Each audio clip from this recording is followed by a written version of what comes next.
নমস্কার বন্ধুরা, আমি উমা। রাইস কুকারে রাইস না রান্না করলে কি ভালো লাগে? তাই আমরা প্রতিদিন নর্মাল যে চালটা খাচ্ছি সেই চালটা দিয়েই একটু অন্যরকমভাবে ভাতটা রান্না করার চেষ্টা করেছি রাইস কুকারে। প্রথমেই আলু, ফুলকপি, পনির আর সোয়াবিন আমি গ্যাসেই ভেজে নিয়েছি। চালটা ধুয়ে জল ঝরিয়ে রেখেছিলাম। এখন দিয়ে দিব চালের মধ্যে স্বাদ মতো নুন আর হলুদ। এরপর দিয়ে দিব ঘি, 1 চামচ ঘি দিয়েছি। আমি তো খুব কম দিই। দেখুন আমি কতটুকুন ঘি দিয়েছি। আর দিয়ে দিব গরম মশলা। আমি ঘরেই গুঁড়ো করে রাখি গরম মশলা। আর দিয়ে দেব ভেজে রাখা সব উপকরণগুলো। এখন এই উপকরণগুলো দিয়ে চালটাকে ভালো করে মেখে নিব। আমার বাসনটা ছোট হয়ে যাওয়াতে মাখতে আমার কষ্ট হচ্ছে। আর দিয়ে দিয়েছি কুচনো কাঁচা লঙ্কা।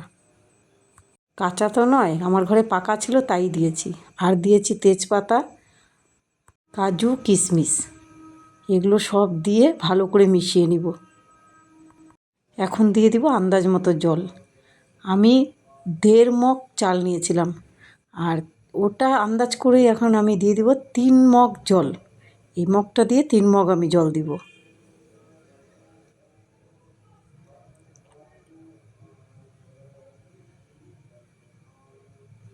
এই স্বাদ মতো দিয়ে দিব চিনি।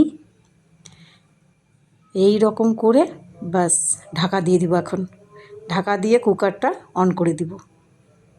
এই হয়ে গেল আমার কুকার অন। কুকার অফ হওয়ার পর ঢাকা খুলে দেখব কেমন হয়েছে। দেখুন কত সুন্দর লাগছে দেখতে।